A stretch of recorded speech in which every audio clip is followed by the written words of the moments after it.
Yeah, so this is about USAID and my take out from what has been discovered so far and what is making news rounds.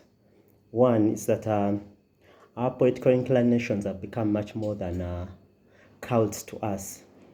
They have become such cults to many that we are willing to die or literally kill for them. Because some of the basic things that we used to agree to as humans, no matter what we believed in, those lines no longer exist. We used to be led by a certain moral compass that no matter whether you're left or right, whatever political party or beliefs you had, there are some common beliefs we all agree to. For example, we all agree to government checks and balances in place, okay? But now when it comes to what has been discovered, USA, it baffles me that so many people, all a significant number, don't actually want the investigations or the audits to continue. When did we reach that place? As common men or as taxpayers, no matter our walks of life, we've all been for proper checks and balances on government. No matter the government that was in power, no matter the political divide that you are at, we all agreed to that basic principle that we needed to check our governments, we needed to have them, under scrutiny to see where each and every shilling or tax dollar went, how it was spent. But what the biggest takeout that this has revealed that there is such a divide between us that it's almost cult-like. People on a certain divide, no matter how genuine or how beneficial a certain step it will be, you find that it's being opposed, and that's not only on USAID, it's on so many other political incidents that have happened.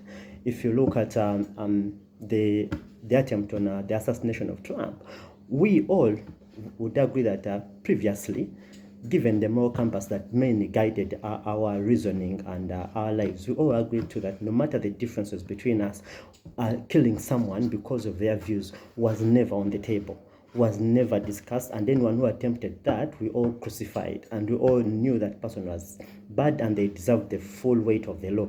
But now when it came to the attempted assassination of Donald Trump, then some people come up that it was a stunt, as if they wanted to first see his brains, scattered across the tarmac, all over the place, to believe that actually there was an attempted assassination. You find that some people didn't believe that, or they thought it was a stunt. So you're like, there's this other cult-like, divide between us that certain people are given to a certain side and others to another side. No matter what happens, they have chosen their side, which is unlike the previous generation, I could say 10, 15 years ago, where no matter our sides that we were on, there's a common ground that we all agreed to, and we're like, no, this is wrong, this is proper, this shouldn't be like this. We agreed to certain common grounds, you get. But now, you find that people have chosen their side, and if their side says no, they'll say no. If their side says yes, they'll say yes.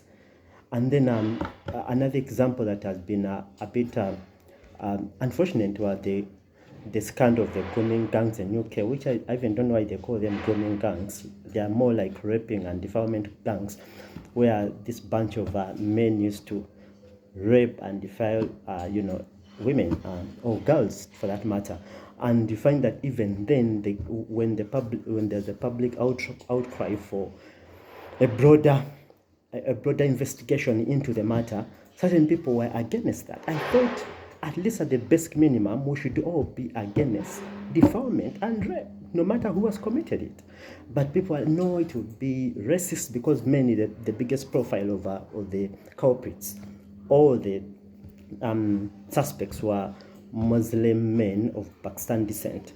So apparently the authority thought it would be racist. How when did we ever get to this place of this would be too racist for me to speak about, when this would be too racist for me to condemn? Rape is rape, defilement is defilement, no matter the skin color of someone. So you would think that would be the general take, or previously that would be the general take. We all roundly condemned such characters. But today, because of the cult-like nature of politics, you find that people have chosen a given side and they won't agree even to that basic. Perhaps to some that may have missed that story, I just want to read for you just a couple of stories here to show you how bad that situation was, and to see that the government really condoned it, just pushed it on the side, and is trying to move on. It's just baffling. And not even the government, even some people, some political commentators, some common people, because of the side they have chosen, they also want to quickly move on and push this under the rug. You know, these are excerpts from the Telegraph, that the 2013 Judge Peter Rock sentencing of Muhammad Carr in Oxford read thus: Muhammad prepared his victims for gang anal rape by using a pump. Is subjected her, one of the victims, to gang rape by 5 or 6 men. At one point, she had 4 men inside her. A red ball was placed in her mouth to keep her quiet. Okay. Then they take another example of Anna from Bradford, vulnerable and in residential care. At the age of 14, had made repeated reports of rape, abuse, and coercion. When she married her abuser in a traditional Islamic wedding, her social worker attended the ceremony. The authorities then arranged for her to be fostered by her husband's parents. You see that this a girl that was vulnerable reported the matter, but wasn't, of course, responded to, addressed. And then her abuser, it was arranged, and then her abuser, ended up being the husband. How cruel can we get? Then in Telford, there was a certain Nuslo who died at 16 alongside her mother and sister when her abuser set fire on her home in 2000. So these are the kind of cases that we just 3 of the gruesome cases regarding those rape and defilement gangs in the UK. But even then, the public could not come up united to condemn this. Why? Because some elements fear to be called racist because of the nature or the profile, the general profile of the culprits. So we find that there is that disturbing trait that looks like people have chosen the side they are on, and they are willing to kill or die on that side or defending that side. And that's quite unfortunate. But then we need to ask ourselves, how did we get there? How did we get to this point that we no longer are guided by a certain moral compass, that in spite our differences, our racial differences, our religious differences, and differences in in nations, there are some common ground that we all agree to. How did we get here? Of course, one of the primary reasons we got here was when we stopped to debate issues, and then we started to demonize the people that brought up the issues. That, say, for example, you find that someone uncovers a corruption within USAID, and you think that we'd all be appalled and united in condemnation of that kind of corruption at that level. But you find, no, people are attacking the person who's discovering the corruption.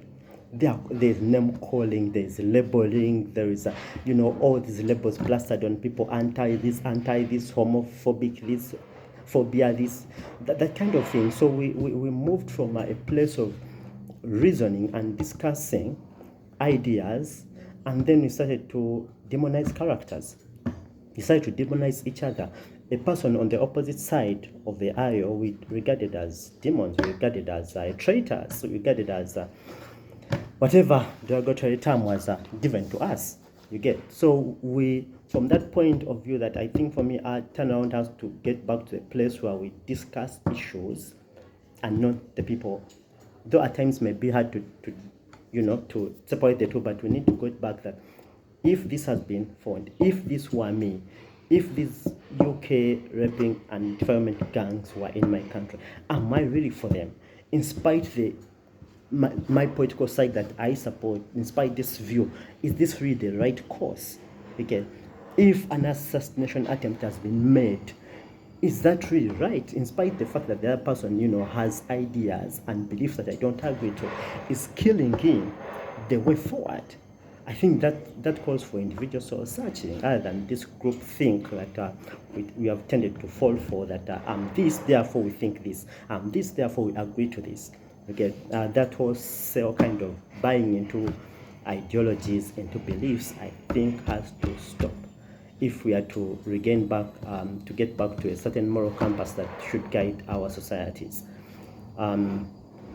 That's it for now, till the next time. But that has been my major takeout from what has been revealed about USAID thus far.